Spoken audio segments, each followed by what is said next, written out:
ఈ చిత్రాలను నిశితంగా గమనించండి. ఆఫ్రికా ప్రజలు ఈ ఏటీఎం నుండి నీటిని తీసుకోవడం లేదు, బదులుగా ఇది ఇథనాల్ను అందించే ఒక యంత్రం. ప్రస్తుతం కెన్యా అంతటా వివిధ ప్రదేశాలలో ఏర్పాటు చేయబడుతున్న ఒక పరికరం. ఇప్పుడు కొందరికి ఇది వినడానికి ఇబ్బందికరంగా అనిపించవచ్చు, కానీ మనం భారతీయులం మన సామర్థ్యాన్ని, మన బలాన్ని నిజంగా ఎప్పుడు గుర్తిస్తామంటే మనకు ఏదైనా తీవ్రమైన షాక్ తగిలినప్పుడుగాని, లేదా పరిస్థితులు మన నియంత్రణను దాటిపోవడం మొదలైనప్పుడుగాని మాత్రమే. ఇది కాదనలేని సత్యం. ఈ మధ్యకాలంలో ఎల్పీజీకి ఒక ఆచరణీయమైన ప్రత్యామ్నాయంగా ఇథనాల్ను పరిగణిస్తున్నారనే వార్తను మీరు దాదాపు ప్రతిచోటా విని ఉంటారు. దీని వెనుక ఉన్న కారణం విషయానికి వస్తే, సరే, బహుశా నేను దాని గురించి మీకు ప్రత్యేకంగా వివరించాల్సిన అవసరం లేదనుకుంటా. అయితే ఒక చిన్న ఆఫ్రికన్ దేశం 2017లోనే ఇథనాల్ శక్తిని గుర్తించింది. అలా చేయడం ద్వారా ఆ దేశం తన ఆర్థిక దుర్బలత్వాన్ని తన అతిపెద్ద బలంగా మార్చుకుంది. నేడు వంట అవసరాల కోసం ఇథనాల్ను ఎలా ఉపయోగించుకోవాలనే దానిపై మనం ఇంకా ఆలోచిస్తూనే ఉన్నగా, ఆ దేశ జనాభాలో గణనీయమైన భాగం ఇప్పటికే గత కొన్ని సంవత్సరాలుగా వంట కోసం దీనిని ఉపయోగిస్తోంది. ఈరోజు మనం సరిగ్గా ఆ దేశం గురించే చర్చించుకోబోతున్నాం. ఆ దేశం ఇథనాల్ను భారీ ఎత్తున వినియోగించడంలో ఎలా నైపుణ్యం సాధించిందో, ఆ క్రమంలో తన అడవులను ఎలా సంరక్షించుకోగలిగిందో నేను మీకు వివరిస్తాను. ఆ దేశమే కెన్యా. ఇది అభివృద్ధి చెందుతున్న దేశాల జాబితాలోకి వస్తుంది. అయితే కెన్యా జనాభాలో దాదాపు 47% మంది దారిద్ర్యరేఖకు దిగువన నివసిస్తున్నారు. ఇప్పటికీ ఆ దేశ జనాభాలో కేవలం 20 నుండి 28% మంది మాత్రమే ఎల్పీజీని ఉపయోగిస్తున్నారని తెలిస్తే మీరు ఆశ్చర్యపోవచ్చు. అదే సమయంలో దాదాపు 70 నుండి 80% మంది ప్రజలు తమ ఇంటి వంటశాలల్లో వంట చేసుకోవడానికి కట్టెలు మరియు బొగ్గుపైనే ఆధారపడుతున్నారు. అయినప్పటికీ ఈ మెజారిటీ జనాభా మధ్యలో వంట అవసరాల కోసం ఇప్పటికే ఇథనాల్ను వినియోగిస్తున్న 1% జనాభా విభాగం ఒకటి ఉంది. ఈ 1% జనాభా విభాగం ఒక్కటే సుమారు 10 లక్షల 1 మిలియన్ మందిని కలిగి ఉంది. భారతదేశానికి సంబంధించి ప్రస్తుతం ఈ సంఖ్య 0గా ఉంది. నేడు భారతదేశంలో ఇథనాల్ మరియు శిలాజ ఇంధనాల ధరలు దాదాపు సమానంగా ఉన్నాయి. అయితే కెన్యాలో ఈ ధరల వ్యత్యాసం చాలా గణనీయంగా ఉంది.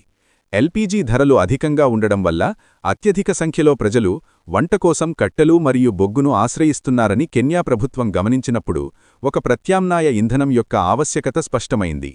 అది దిగుమతి చేసుకోవాల్సిన అవసరం లేని, అలాగే కెన్యాలోని సామాన్య ప్రజలు తమ దైనందిన కార్యకలాపాల్లో సులభంగా వినియోగించుకోగలిగే ఒక ఇంధనం కోసం ఏర్పడిన అవసరం. 1:47 ఈ కాలంలో కలపను విపరీతంగా ఉపయోగించడం వల్ల కెన్యాలో అటవీ నిర్మూలన వేగంగా ముమ్మరమవడం ప్రారంభించిందని, అంతేకాకుండా ఇది ప్రజల ఆరోగ్యంపై కూడా ప్రతికూల ప్రభావాన్ని చూపడం మొదలైందని వెలుగులోకి వచ్చింది. ఈ సమస్యలన్నింటికీ పరిష్కారాలను అన్వేషించే పనిలో కెన్యా ప్రభుత్వం నిమగ్నమై ఉన్న సమయంలోనే ఒక స్థానిక కెన్యా సాంకేతిక సంస్థ ప్రభుత్వానికి ఒక సరసమైన, సుస్థిరమైన మరియు స్థానికంగానే లభించే ఒక ప్రత్యామ్నాయాన్ని సమర్పించింది. నైరోబీ కేంద్రంగా పనిచేసే ఈ సంస్థ పేరు కోకో నెట్వర్క్స్. 2013 నుండి ఈ సాంకేతిక సంస్థ ఇథనాల్పై పరిశోధనలు సాగిస్తోంది. మరియు ఈ మొత్తం కేస్ స్టడీలో ఈ వ్యక్తులు ఇథనాల్ యొక్క స్థానిక ఉత్పత్తిలో నైపుణ్యం సాధించడమే కాకుండా ఆ కంపెనీ కూడా ఇథనాల్ ఆధారిత గ్యాస్ స్టవ్లు మరియు ఇథనాల్ వెండింగ్ మెషీన్లను విజయవంతంగా వివరించింది. కంపెనీ యొక్క భావన సరళమైన తర్కంపై ఆధారపడి ఉంది. అంతేకాకుండా ఇంధన పంపులు మరియు ప్రపంచవ్యాప్తంగా ఉన్న గ్యాస్ స్టేషన్లను పనిచేసే అదే పంపిణీ నమూనాను ఉపయోగించి పనిచెయ్యాలని కంపెనీ ఉద్దేశించింది. కోకో యొక్క ఆవిష్కరణలు మరియు కెన్యా ప్రభుత్వ మద్దతుకు ధన్యవాదాలతో 2019 నుండి కెన్యా అంతటా గ్రామాలు మరియు నగరాలలో ఇథనాల్ పంపిణీ యంత్రాలను ఏర్పాటు చేయడం ప్రారంభించారు. అదే సమయంలో వ్యవసాయ వ్యర్థాలను సేకరించడానికి ఒక విస్తృతమైన నెట్వర్క్ను ఏర్పాటు చేయడానికి కంపెనీ ప్రభుత్వంతో కలిసి పనిచేసింది. ఈ వ్యర్థాలను నేరుగా రైతుల నుండి కొనుగోలు చేయబడ్డాయి మరియు తదనంతరం కెన్యాలో ఇథనాల్ యొక్క స్థానిక ఉత్పత్తి భారీ ఎత్తున ప్రారంభించబడింది. అదే సమయంలో కెన్యా అంతటా ఇథనాల్ వాడకాన్ని ప్రోత్సహించడానికి మరియు పెంచడానికి వివిధ ప్రచార కార్యక్రమాలు ప్రారంభించబడ్డాయి. ఒప్పుకోవలసిన విషయమేమిటంటే, ప్రస్తుతం కట్టెల వంటి చౌకైన ఇంధనాలపై ఆధారపడే కెన్యావాసులకు ఇథనాల్ వాడకాన్ని అలవాటు చేసుకోవడం ప్రస్తుతానికి ఆచరణ సాధ్యం కాని విషయం.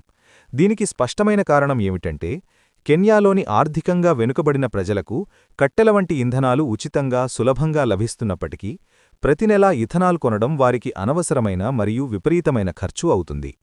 అయితే పట్టణ నివాసులకు, ముఖ్యంగా ఇప్పటికే ఖరీదైన ఎల్పీజీని కొనుగోలు చేసే ఖర్చును భరిస్తున్న వారికి ఇథనాల్ను ఉపయోగించడం ఒక ఆచరణాత్మకమైన ఎంపికగా నిరూపించబడింది. ఎందుకంటే ఇథనాల్ వంటి మరింత చవకైన ఇంధనానికి మారడం వారికి గణనీయమైన ఆర్థిక ప్రయోజనాలను అందించింది. నేడు కెన్యా వ్యాప్తంగా సుమారు 3000 ఇథనాల్ వెండింగ్ మిషన్లు పనిచేస్తున్నాయి. ఇవి ఒక సాధారణ ఏటీఎంను ఉపయోగించినట్లే నివాసితులు తమ ఇథనాల్ క్యానిస్టర్లను సౌకర్యవంతంగా మరియు స్వతంత్రంగా రీఫిల్ చేసుకోవడానికి వీలు కల్పిస్తున్నాయి. ఈ రోజు ఇథనాల్ పుణ్యమానే తగ్గుదల పెద్దగా లేకపోయినప్పటికీ కెన్యా తన ఎల్పీజీ దిగుమతులను 15% తగ్గించుకోగలిగింది. అంతేకాకుండా ఇరాన్తో వివాదం కారణంగా భారతదేశం ఎల్పీజీకి ప్రత్యామ్నాయం కోసం చురుకుగా అన్వేషిస్తున్న తరుణంలో కెన్యా వంటి ఆఫ్రికా దేశంలో ఒక ఆచరణాత్మక పరిష్కారం ఇప్పటికే అందుబాటులో ఉంది. ప్రపంచవ్యాప్తంగా బ్రెజిల్ మినహా చిన్న తరహా 338 సాధారణ ప్రజలు తమ ఇళ్లలో ఇథనాల్ను వినియోగిస్తున్నారు. ఒక నివేదిక ప్రకారం కెన్యాలో ఇథనాల్ వార్షిక ఉత్పత్తి సుమారుగా 11 మిలియన్ లీటర్లుగా ఉంది. అయితే గృహాలు మరియు పరిశ్రమల నుండి వచ్చే మొత్తం డిమాండ్ సుమారు 40 మిలియన్ లీటర్లు. ఇప్పుడు ఇక్కడ ఒక ఆసక్తికరమైన విషయం ఉంది. భారతదేశం స్వయంగా కెన్యాకు ఇథనాల్ను గణనీయంగా సరఫరా చేసే దేశం.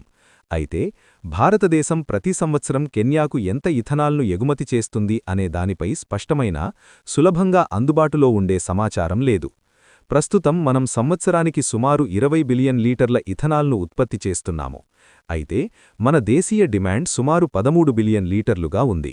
దీని అర్థం ఈరోజు కూడా మనం 7 బిలియన్ లీటర్ల ఇథనాల్ను అదనంగా ఉత్పత్తి చేసి ఎగుమతి చేస్తున్నాము. మనం ముందుకు వెళ్లే ముందుగా మీరు తెలుసుకోవలసిన ఒక చేదు వార్త ఉంది. సరిగ్గా గత నెలలోనే, అంటే ఈ సంవత్సరం ఆరంభంలోనే, ఒక నెట్వర్క్ కెన్యా అంతటా ఇథనాల్ సరఫరాను పూర్తిగా నిలిపివేసింది. కెన్యా ప్రభుత్వంతో చెల్లింపులకు సంబంధించిన ఒక వివాదమే దీనికి ప్రధాన కారణం. ఎల్పీజీ సరఫరా వ్యవస్థను పూర్తిగా ఇథనాల్తో భర్తీ చేయడం భారతదేశానికి ఏమాత్రం సులువైన పనికాదు. ఎందుకంటే దీనికి వందల మిలియన్ల, బహుశా బిలియన్ల రూపాయల వ్యయంతో కూడిన మౌలిక సదుపాయాల మార్పులు అవసరమవుతాయి. అయితే మనం ఎక్కడో ఒకచోట దీనిని ప్రారంభించాల్సిందేనని నేను బలంగా విశ్వసిస్తున్నాను. బహుశా ప్రస్తుతం నెలకొన్న తీవ్రమైన ఎల్పీజీ కొరటే కెన్యా చేపట్టిన తరహాలోనే ఒక చిన్న ప్రారంభానికి ఒక ప్రేరకంగా పనిచేయవచ్చు. మనం కూడా అదే తరహాలో ముందుకు సాగగలిగే అవకాశముంది.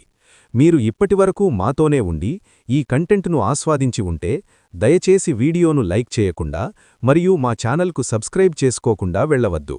ధన్యవాదాలు. జై హింద్.